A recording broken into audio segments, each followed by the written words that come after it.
नमस्कार, वर्षास कॉर्नरमध्ये आपले सर्वांचे स्वागत आहे. मी आज तुम्हाला दुधी भोपळ्याचा एक पदार्थ बनवून दाखवते. आता सुट्ट्या लागल्या आहेत, मुलांना काहीतरी खायला हवं असतं. दुधी भोपळा खायला नको म्हणतात, त्याकरता आता मी याचा तुम्हाला छानसा पदार्थ बनवून दाखवते.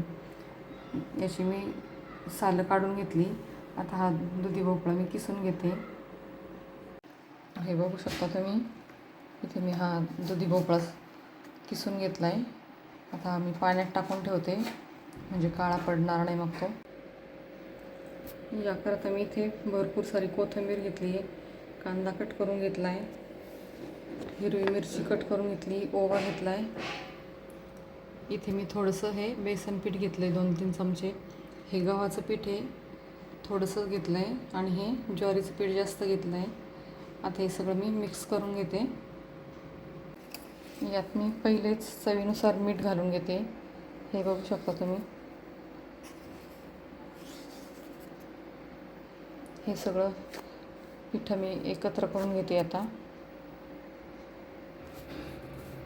या ठिकाणी मी लाल मिरची पावडर घालून घेतली आहे, इकडे हळद घातली, आणि हे हिंग घालून घेतला आहे.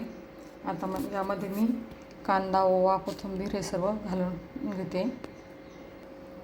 इथे मी हा दुधी भोपळा घालून घेतला आहे, कोथिंबीर, कांदा, इथे हिरवी मिरची, लाल मिरची पावडर, ओवा, हिंग, हळद घालून घेतली. हे सगळं आता मी मिक्स करून घेते. पहिले हे सगळं मिक्स करून घ्यायचं, आणि पाणी पाहिजे असेल तरच त्यात घालायचं आहे. जास्त पाणी घालण्याची गरज नाही पडणार, कारण दुधी भोपळ्याला आणि कांद्याला पाणी असतं, तेवढ्या याच्यात होऊन जातं ते. हे बघू शकता तुम्ही. आता मी तेही कणिक भिजवून घेतली आहे. इथे मी हा एक छोटासा गोळा घेतला आहे. आता मी ह्याचं थालीपीठ बनवून घेणार आहे. इथे मी हे थालीपीठ तयार करून घेतलं आहे. इकडे तव्याला मी तेल लावून घेतलं. आता हे थालीपीठ टाकून घेते. यामध्ये मी हे थोडं तेल घालून घेते.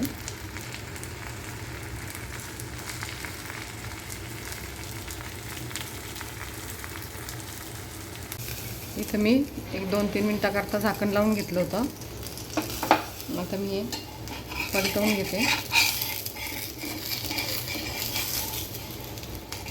हे बघू शकता तुम्ही, आपलं खुसखुशीत असं हे थालीपीठ तयार झालं आहे. दुधी भोपळ्याचं थालीपीठ तुम्ही नक्की करून बघा, तुम्हाला आवडेल.